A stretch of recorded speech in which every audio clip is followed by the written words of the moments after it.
Nagsimula ang lahat isang gabi. 6 na buwan na ang nakakaraan.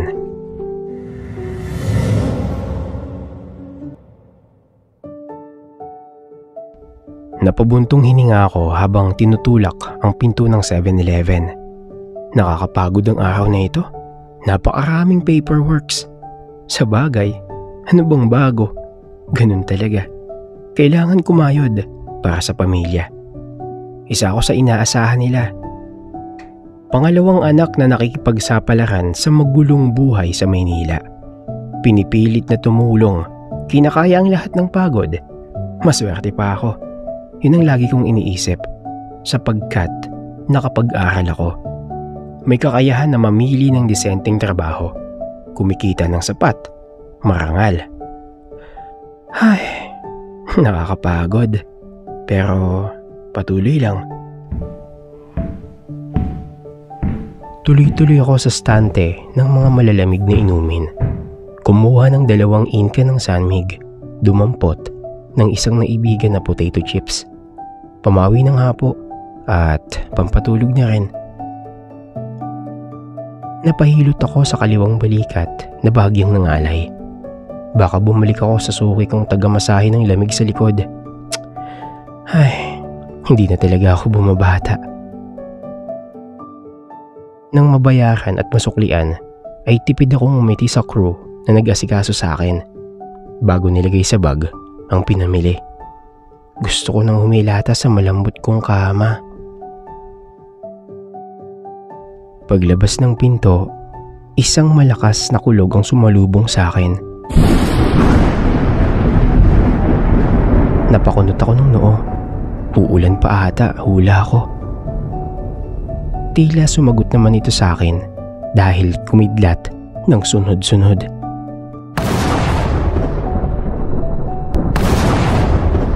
Naiiling na inilabas ko ang ditiklop na payong sa bag at inihanda sa pagpatak ng ulan.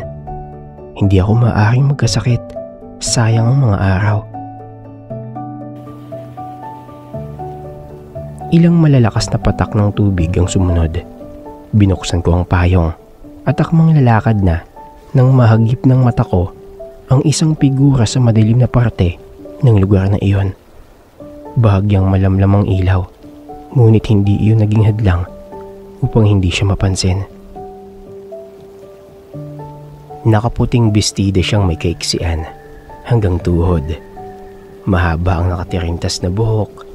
Bahagyang magulo, ngunit tila nakadagdag iyon sa aura ng pagiging misteryosa. Nakatingala ito, nakahalukip-kip. Kunot ang noo at nakikipagtitigan sa madilim na kalangitan. Tila ba dinadasalan ng langit na tumigil na sa pagbuhos ng ulan. Napakipkip ako sa suot na jacket. Malamig, ngunit siya ay tila ba hindi yun alintana. Hindi ko na alam kung ilang minuto akong nakatanga sa kanya nang mapagpasyahan kong lumapit.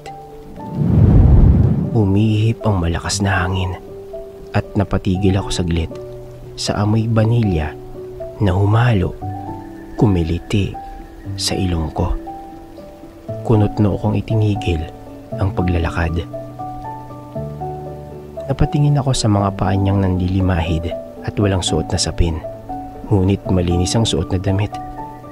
Kibit balikat kong itinuloy ang paglapit. Tumikim ako bago nagsalita.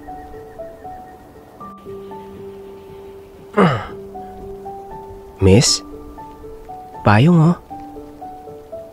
Alok ko bago inabot ang hawak na naturang pananggalang sa ulan. Hindi ito kumilos sa pagkakatingala, ngunit nagsalita naman. Paano ka? Napakamot ako ng ulo. May hood naman tong jacket ko. Makapal din to. Saka malapit lang yung inuupahan ko dyan. 5 minutes lang. Sagot ko na bahagyang kinakabahan na hindi ko alam. Muli kong inabot ang payong. Saka lang ito luminga sa akin.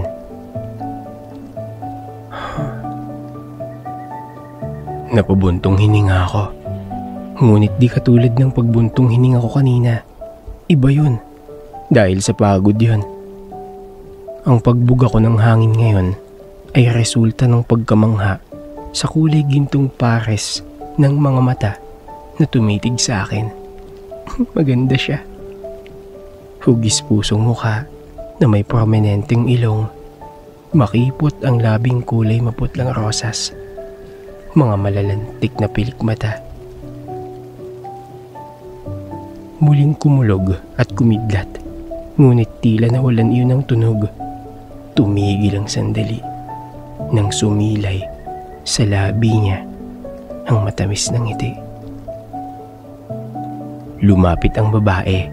Inabot ang payong. Soli ko na lang. Wika niya at nag-umpisa ng maglakad. Bahagya akong napaisip. Parang alam niyang magkikita pa kami. Ilang beses pa akong kumurap-kurap bago ko nahamig ang sarili na wala na ang babae. Agad kong pinandong ang hood ng jacket at nalilitong binigtas ang daan pa uwi.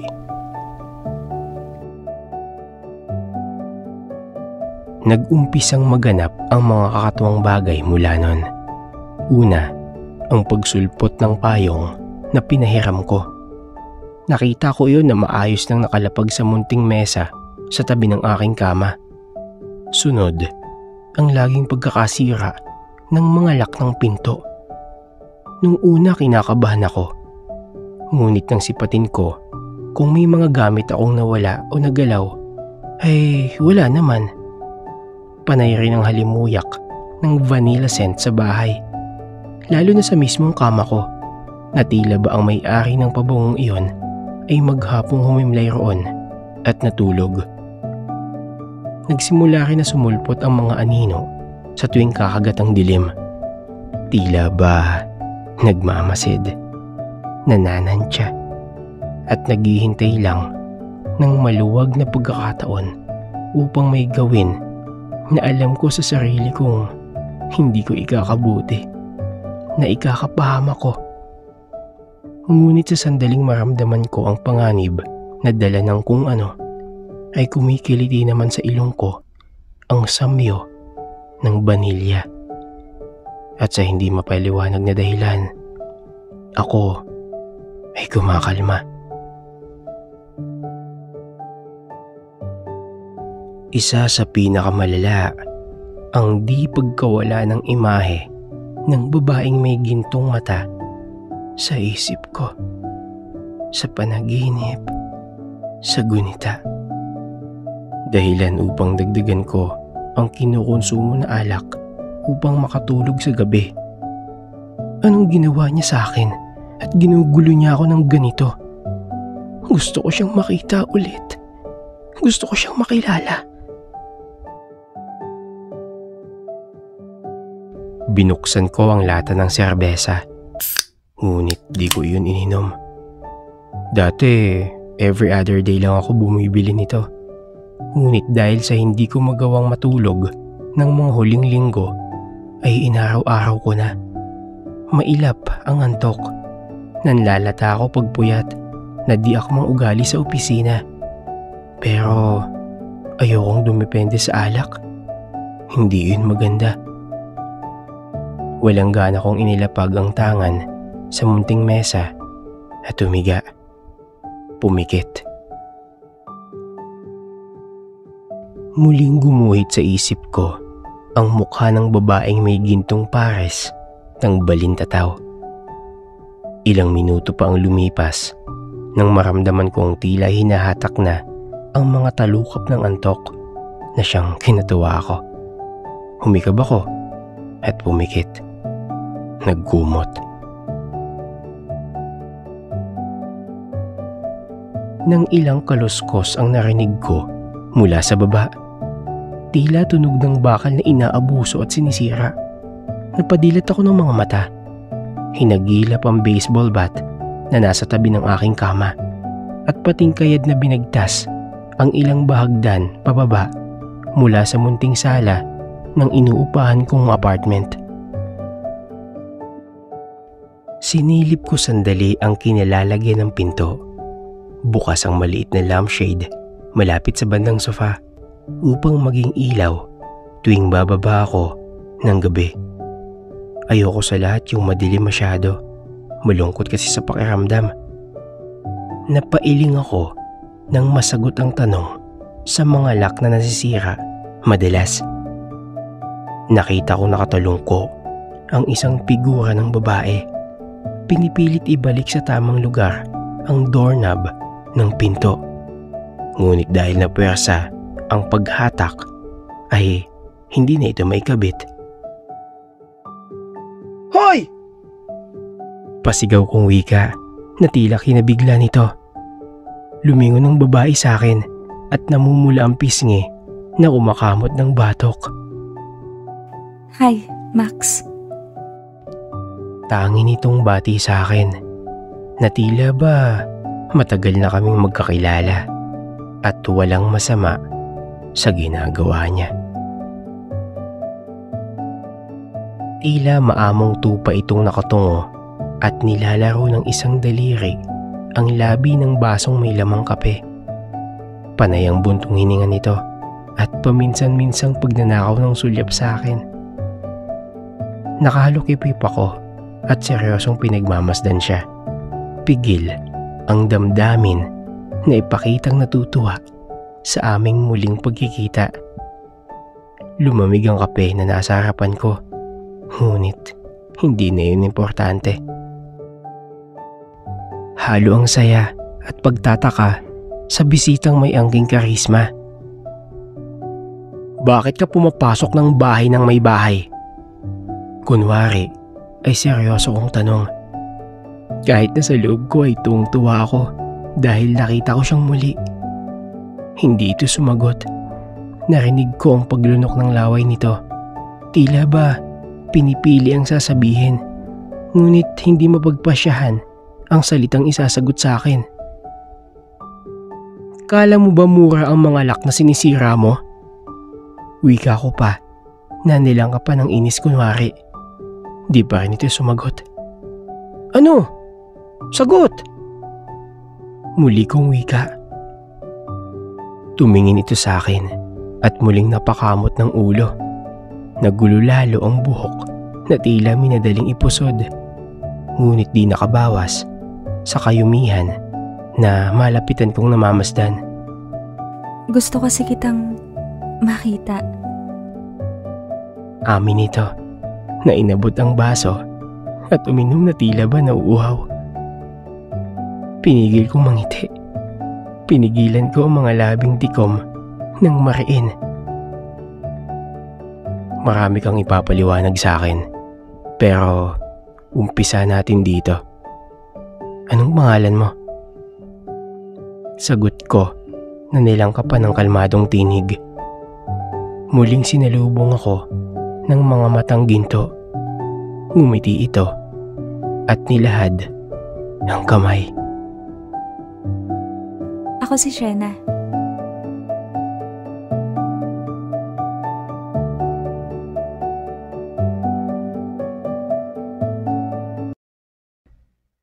Hindi na malamig ang gabi.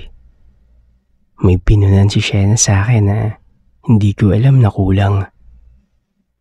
Pag-ibig na hindi ko alam na matagal ko na palang inaasam. Humiga ako sa kama at binalot ang katawan ng makapal na comforter. Malamig ang buwan ng Pebrero, ngunit sa Baguio na siyang kinaroroonan ko na ngayon ay parang hindi na bago iyon. Pinili ko nang sa Baguio madistino.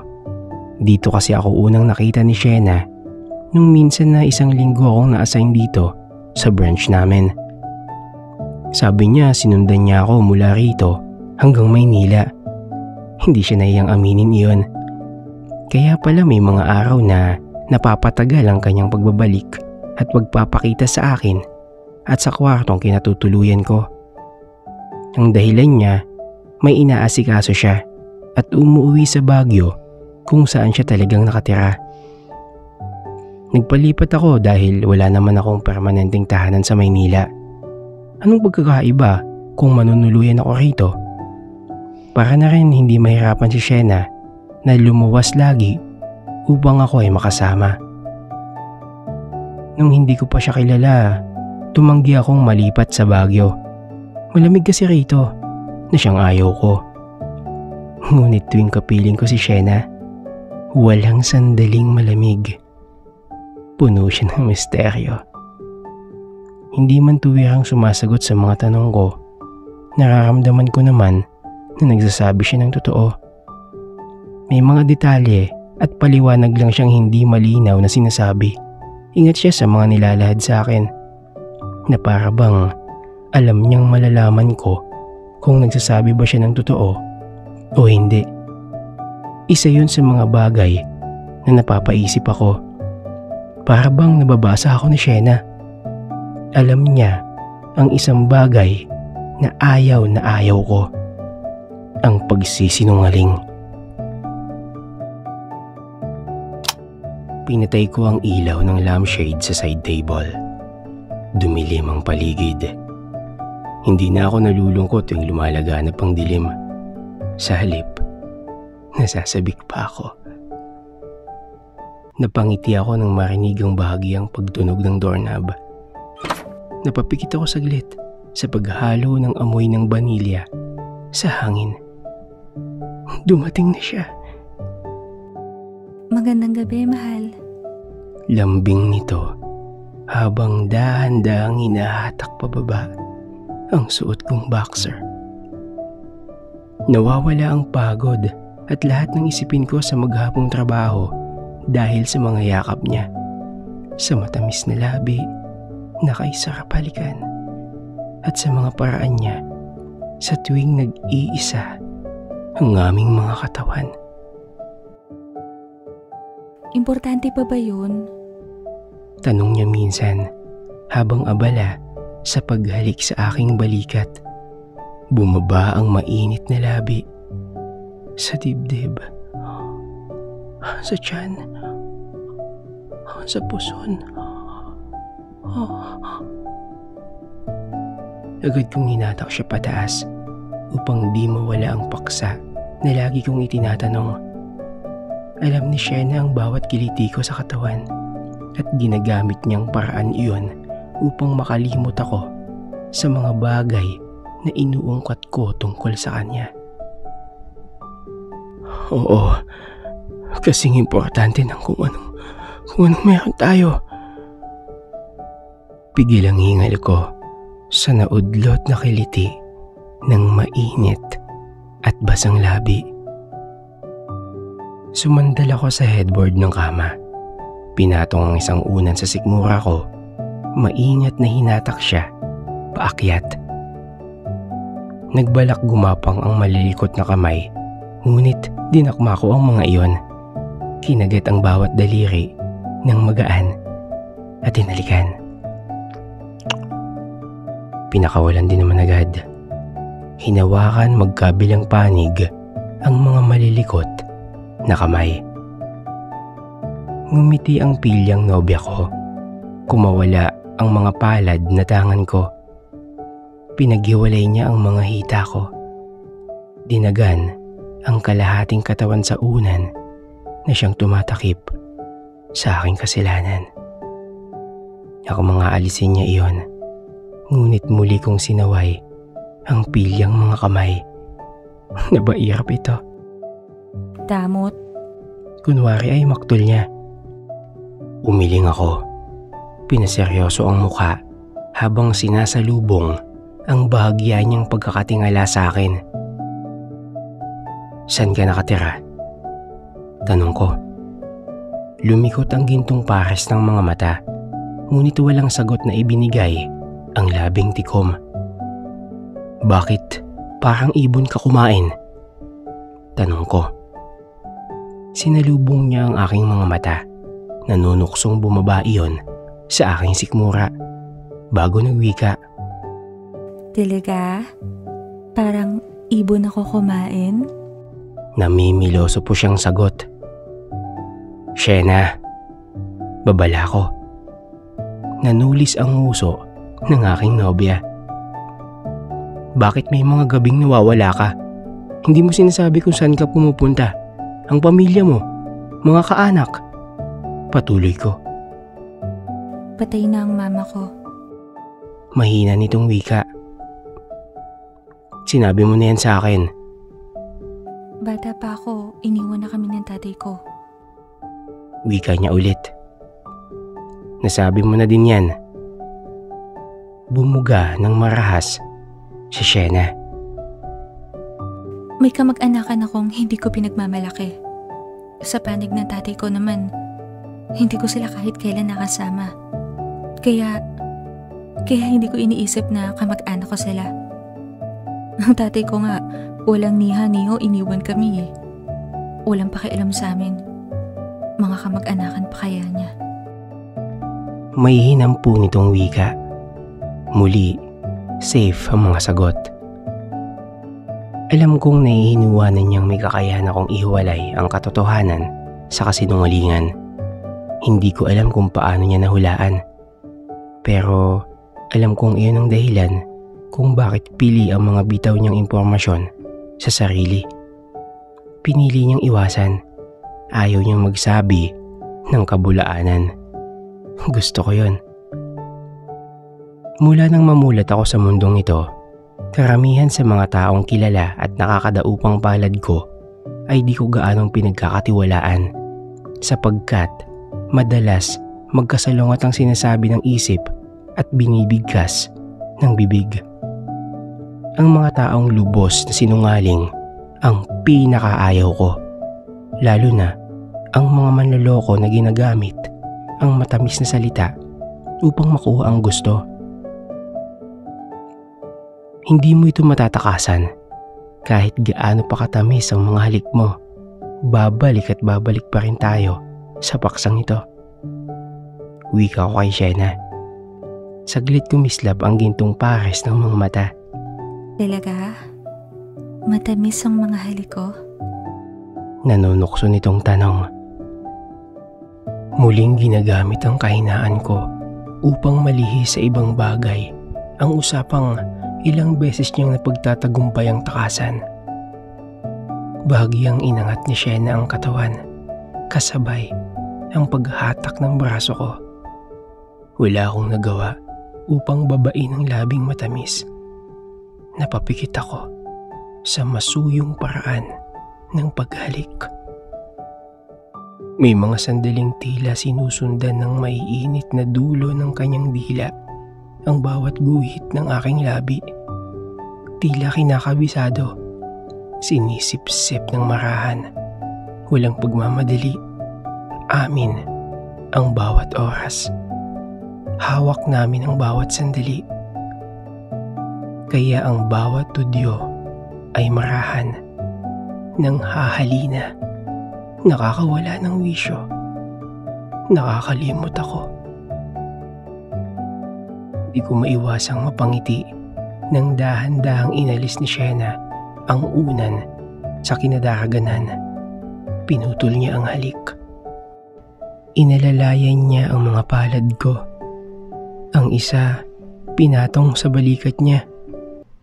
Ang isa, pinakapit niya sa makapal na buhok.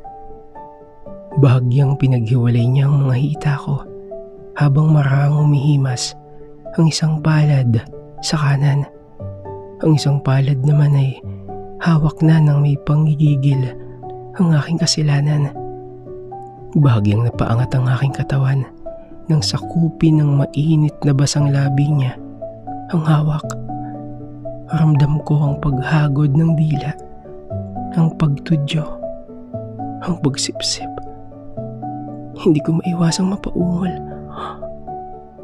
sa mga gawin niyang kahit paulit-ulit na ginagawa ay hindi ko magawang manawa.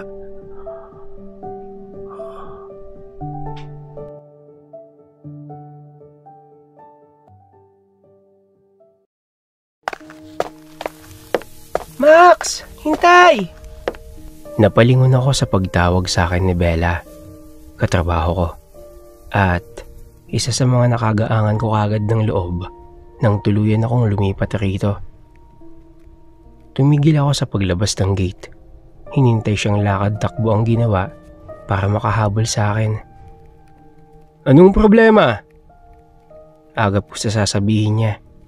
Baka may mali sa mga files kong ibinigay, kaya hinabol ako. Siya ang pinapasahan namin ng mga edited files at ilang dokumento. Lagi itong nag-overtime sa publishing house na aking pinagtatrabahuhan. Palibhasa, siya ang pinakamatagal at siyang head, kaya ito ang laging naiiwan. Saglit siyang humingal bago umiling. Hinamig ang sarili. Matyaga ako naghintay. Nang masigurong makakapagsalita na nang hindi hinihingal, ay saka ito nagwika. Baka gusto mong sumama sa amin? May bagong bar sa may Retiro. Shot! Kahit ilang bote lang. Weekend naman bukas eh. Iyaya nito. Saglit akong napaisip. Nagpaalam kaninang madaling araw si Shena. May pupunta na raw siya. At 2 araw bago muling magpapakita sa akin. Importante raw. Dahil weekend naman at okay lang kung gabihin kami o kahit madaling araw pa, walang opisina bukas. Agad akong sumang-ayon. Gumuhit sa labi ni Bella ang matamis ng ngiti. Kung okay lang sa'yo, hintayin lang natin sila Marvin at Jane. Paut na rin sila. Saglit kong sinipat ang relong pang bisig. Tayong 4 lang? Tanong ko. Nagkibit balikat si Bella. Ayaw sumama ng iba eh. Alam mo naman, di ba? Karamihan sa mga kaopisina natin, pamilyado na. Pagdadahilan nito. Sana, hindi niya mahalatang double date ito. Pinigil kong mapatingin sa mukha ni Bella nang marinig ko ang winika ng isip niya. So, kamusta naman ang paglipat mo rito? Mas okay ba dito kaysa sa Maynila? Pagbubukas niya ng usapan, habang kunwari ay napapatingin sa pinto ng opisinang pinanggalingan namin. Hindi ako sumagot, ngunit napangiti ako. Sobra. May nabuo sa akin na hindi ko alam na kulang. Yun ang lagi kong naiisip na paglalarawan mula nang makilala ko si Shena. Kaya nga ako nagpa siyang lumipat rito para sa kanya. Mukhang hindi mo na kailangan sagutin yan. Halatang halata naman sa tamis ng ngiti mo. Ani Bella na nakatingin sa mukha ko. Isang pagtango ang sinagot ko. Ayoko mag-isip ng mga bagay na ikakalaki ng ego ko bilang lalaki. Pero kung may paramdam na gagawin si Bella mamaya o sa mga susunod na araw, maigi na yung tapatin siya. Magkahawak kamay sina Marvin at Jane na naglakad patungo sa amin. Nagpalitan kami ng mga tipid ng ngiti ni Marvin. Medyo bago pa lang ako sa circle nila at nararamdaman kong ako ang ginagawang +1 ni Bella. Gusto ko silang maging kaibigan at makabanding. Pero sana hindi ang pagiging close nang may mali siya kay Bella ang requirements.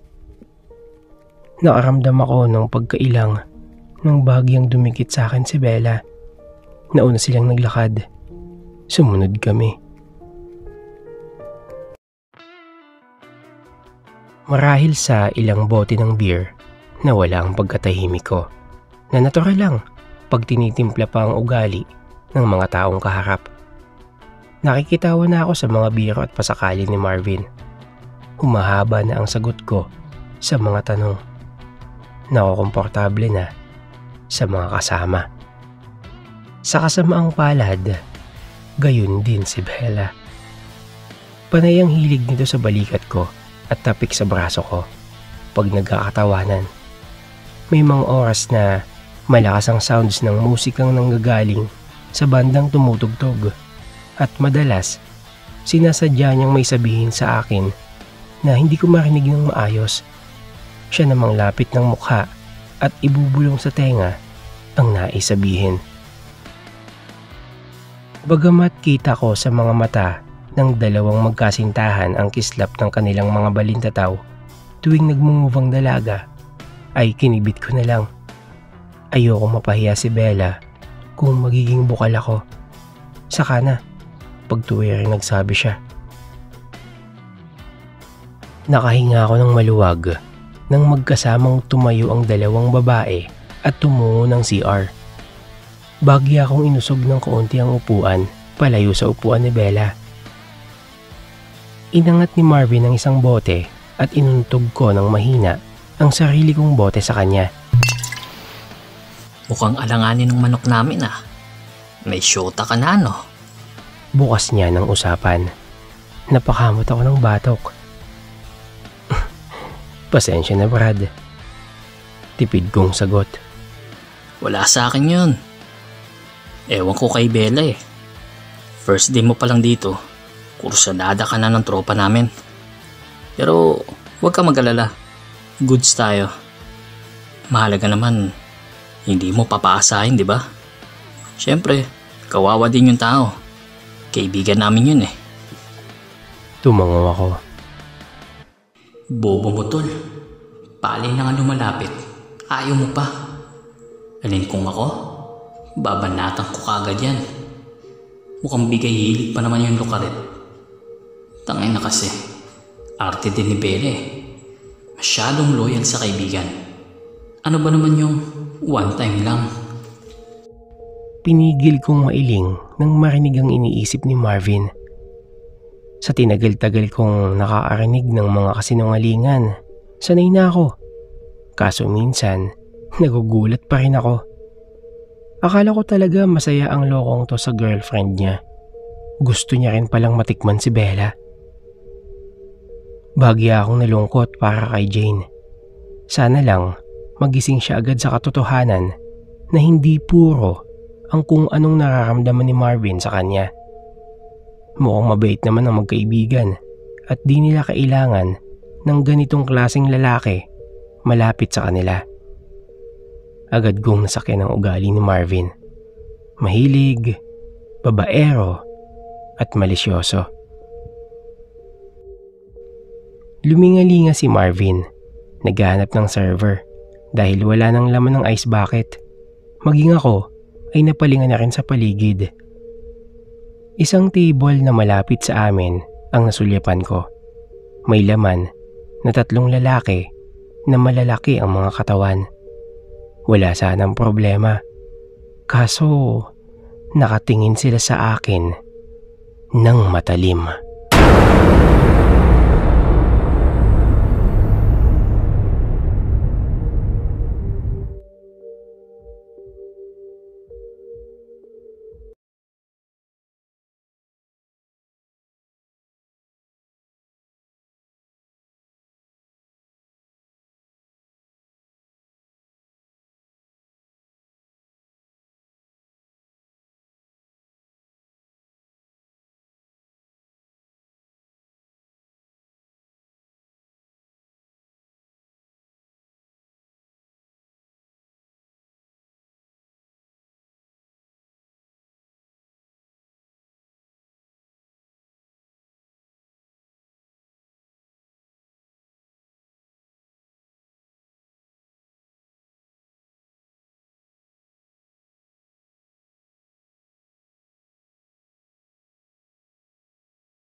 Pinigil kong mailing ng maulinagan na may mga paang sumusunod. Bagya akong napatingala sa kalangitan na walang bituin. Tanging ang mga posteng may dilaw na liwanag lang ang nagbibigay ng ilaw sa aming apat. Halatang aambon. Maaga pa, ngunit walang laman ang kalsadang aking binabagtas. Isang buntong hininga ang aking pinakawalan. Pumihit ako, paharap. Nakita ko pang bagya silang napatigil sa paglalakad. Nakatingin sa akin. May problema ho ba? Tanong ko. Saglit nagkatinginan ng tatlo. Tila ba nakakapag-usap kahit hindi magsalita. Hindi ako lampa. Kaya ko naman ipagtanggol ang sarili ko. Pero naihiling ko na lang na sana isa-isa lang. Tumingin ang isa sa akin. Ang normal nitong mga mata ay tila ba nagpalit ng kulay. Naging pula. Nagbabaga. Wala sa sariling napaatras ako nang ang dalawa ay ganun din ang mga matang binaling sa akin. Sabay-sabay silang umisi. Pinakita sa akin ang hindi pantay-pantay na mga ngipin. Sa bawat gilid ng mga bibig na tila ba lumalapad ay tumutulok ang malalapot na laway. Kahit na sinong nasa matinong pag-iisip, hindi natatanga lang kung ganito ang tanawing mamamasdan. Tumakbo ako. Buti na lang hindi ako tinamaan sa 4 na boteng kinonsumo. O baka nawala na ang dapat ay epektong tama ng alak. Lumingon ako. Nakitang 2 na lang ang walang pagmamadaling naglalakad patungo sa akin. Ilang hakbang lang ang layo. Bakit ganun? Sigurado ako. Dapat malayo-layo na ang aking agwat sa kanila. At nasaan ang isa? Hindi na nasagot ang tanong sa aking isip nang isang malakas na puwersa ang aking naramdaman sa sikmura. Malakas. Namalayan kong tila ako umigkas. Pasadsad na bumagsak sa lupang ipinagpasalamat kong may malalagong damo. Sapo ang sikmurang tila bumaliktad. Sinuka ko ang lahat ng aking kinain at ininom. Isang kamay ang itinukod ko sa lupa upang hindi tuluyang mapadapa. Uubo-ubong tinuon ko ang paningin sa 2 nasa harapan ko. Ang pangatlo ay nasa kalsadang parte na sigurado akong siyang umatake sa akin. Bakit ganun? Anong klaseng nilalang sila? Tayong 3 na lang. Huwag na nating iuwi yan.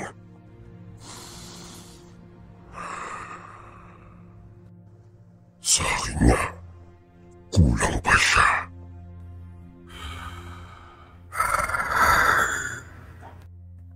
Wika ng isa na saglit sinapo ang pangako at tila ba nilalanghap ako. Nakasukan na ako, ngunit lalong bumaliktad ang aking sikmura sa hininga nitong malansa. Nang ibuk ako ang bibig upang kahit paano ay makahinga, ay tila nalalasahan ko ang lansa sa aking bibig na nanggagaling sa lalaking tangan ako. Hindi ako nakagalaw nang maramdaman ko ang pagbaon ng 5 matutulis na kuko sa aking pisngi at panga. Sa akin ang atay. Iyo ang puso. Wika ng isang kasamang nakatayo lang, ngunit bagyang hukot na ang postura. Sumagot ang isa, ngunit hindi natinig ang lumabas sa kanyang lumapad na bibig. Tila pagkahol. Hindi. Singasing. Napalunok ako. Nanlabo ang mga matang tinuon ko na lang sa langit. Tuluyang umambon. Tinanggap na lang ang aking kapalaran. Isang mas malakas na singasing ang aking narinig. Umikit ako. Hinintay ang mabilis na sakit na siyang pupugto sa aking hininga. Naramdaman kong bumagsak ang aking katawan. Napasapo pa rin Sa aking tiyan na tila ba namanhid. Nakarinig ako ng mga malalakas na pagdaing na tila ba lubos na nasasaktan at singhasing ng mas mabangis na hayop. Halos sabay-sabay, nakakabingi. Saglit akong umubo bago dinilat ang mga mata. Tuluyang lumalakas ang ulan, ngunit hindi na itago ang isang mas malaking nilalang na kulay itim. Pinilig ko ang ulo upang bahagyang luminaw ang aking mga mata. 4 ang itim na silhouette ang aking naaaninag. Kahit sabay-sabay na inaatake ang bawat panig, ang nasa gitnang nilalang na kulay itim ang tila hindi iyon iniinda ng pinagtutulungan ng 3. Nakaramdam ako ng masaganang pag-agos ng kung ano sa aking leeg. Wala sa sariling sinapuko iyon. Dugo. Galing sa 5 sugat na nagawa ng mga kukong bumaon. Pinili kong tumayo sa puparin ng tiyan. Lumilinaw na ang aking paningin. Isang malaking itim na aso ang umigkas at sinagpang ang leeg. Nang isang lalaking ang muka at ang mga braso ay nababalutan ng mahabang itim ring balahibo.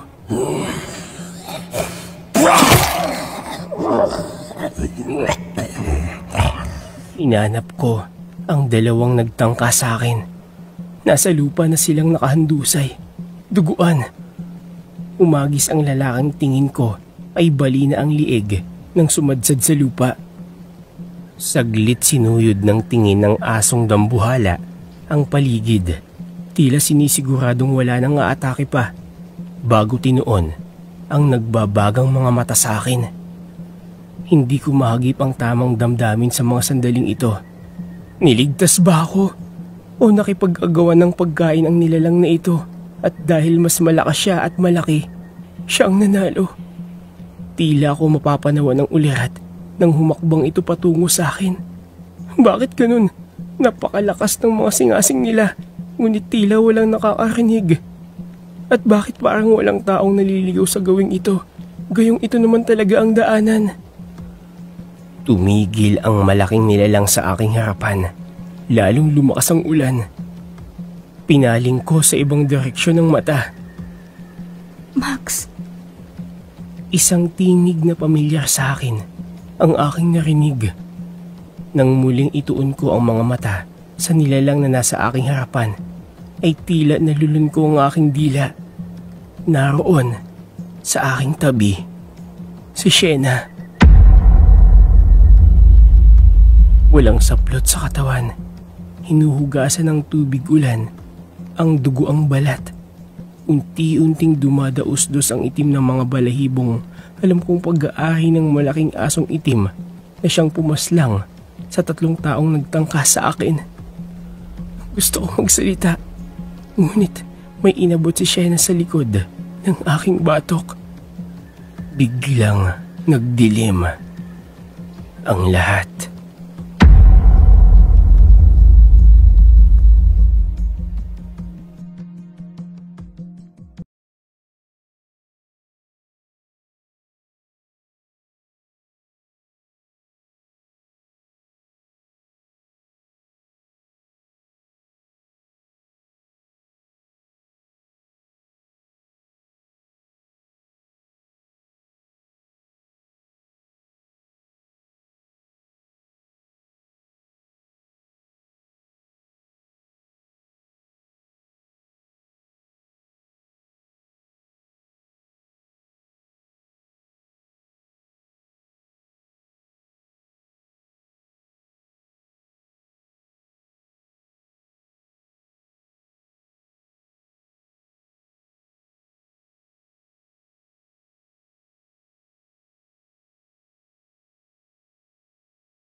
Seryosong sagot ko. Nakita kong napalunok siya. May sasabihin sana ngunit tumalim ang kanyang mga mata at agad napalinga sa paligid. Hindi nakaligtas sa akin ang pagmumura niyang mahina. Ano ka ba? Ano sila? Anong meron sa akin at ganyan na lang ang paghahabol nila? Umpisa ko. Umuyom ang mga kamao ni Shena. Tinuon niya ang mga mata sa akin. Ang lakas ng ulan ay tila nagpatay ng liwanag sa paligid. Maging ang mga posteng may mahinang ilaw ay nawalan ng liwanag. Narinig ko ang mahihinang angil sa paligid. Singasing. Umalik ang kilabot na aking naramdaman ng gabing iyon.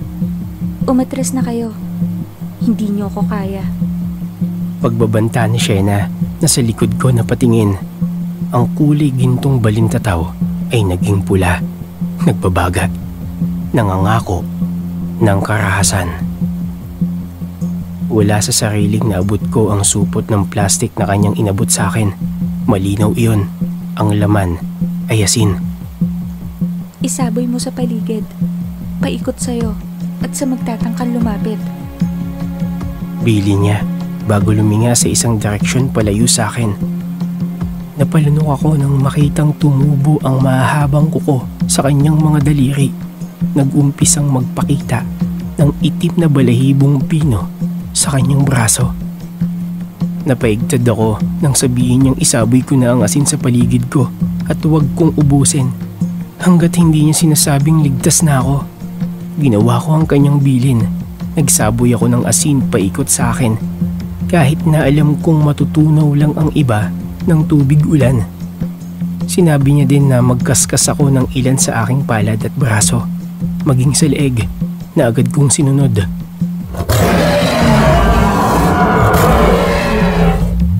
Lalong lumakas ang mga singasing. Nakita ko kung paano umusok at tila alipato na ang dingas ng bawat butil ng asin na siyang kumapit sa katawan ni Shena. Nang maabot siya ng mga ito sa ginawa kong pagsaboy, ngunit hindi niya alintana ang sakit. Nakatuon pa rin ang kanyang mata sa paligid. Lumikha ng mumunting sugat sa laman na tila pumuputok pa ang mga butil na bumanda sa kanyang balat. Kaya pala nauso itong pangontra o panglaban sa aswang. Sa tulad ni Shena. Tulad ng mga nilalang na nagtangka sa aking buhay noong nakaraang araw. Napaigtad ako nang umigkas si Shena sa dilim. Agad akong nagsaboy ng asin. Narinig kong may sumingasing, may umangil, may nasaktan. Sapagkat may dumaing. Ang ulan ay unti-unti nang humina na naipagpasalamat ko. Ang ilaw na namamatay sa poste ay muling nagliwanag. Tumambad sa aking paningin ang tagpo. Si Shena, nasa anyo ng malaking halimaw at ang ilang piraso ng kamay at brasong hindi na konektado sa katawan ng kung sino mang may-ari. Napalunok ako. Hindi pa rin talaga masanay. Luminga sa akin si Shena. Nagtama ang aming mga paningin. Nakita ko ang saglit na pagdaan ng lungkot sa kanyang mga mata nang kumabog ng malakas ang aking dibdib. Natatakot ako, ngunit hindi para sa kanya. Matatanggap mo ba ako, Max? Tanong sa akin ng babaeng may kulay gintong mga mata. Nasasalamin ko ang pangamba roon. Ang takot. Nakasalalay sa mga salitang isasagot ko. Habang pinagmamasdan ko siya, tinuon ko ang mga mata sa mga kamay niyang duguan, sa mga mahahabang kuko na unti-unting umuurong sa pagtaas at baba ng kanyang dibdib sa hingal na hinahabol.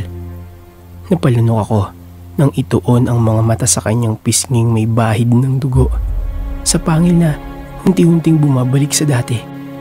Humihinahon na siya, bumabalik na sa dating anyo.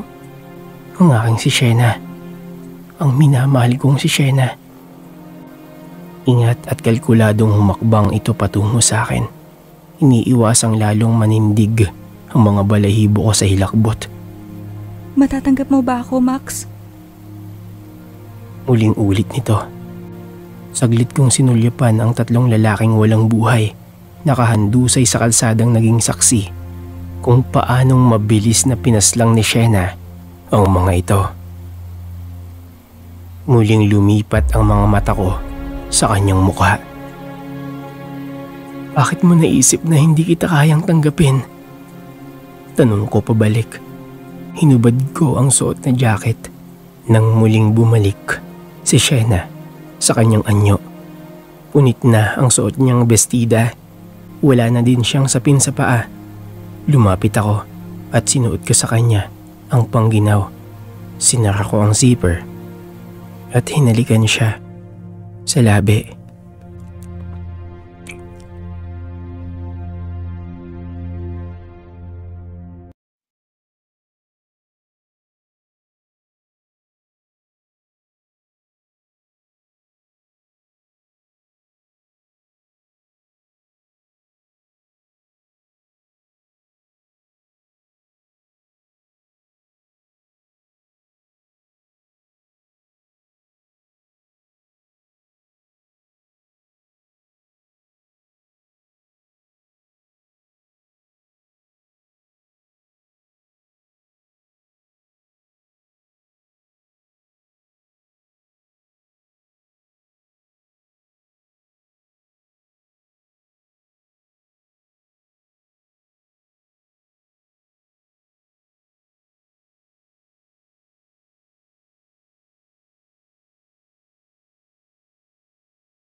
Iibig pa ng iba. Kahit bago pa lang kami, pakiramdam ko, pangmatagalan ang nararamdaman ko.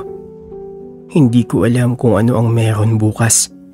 Ngunit isa ang solido. Siya at ako.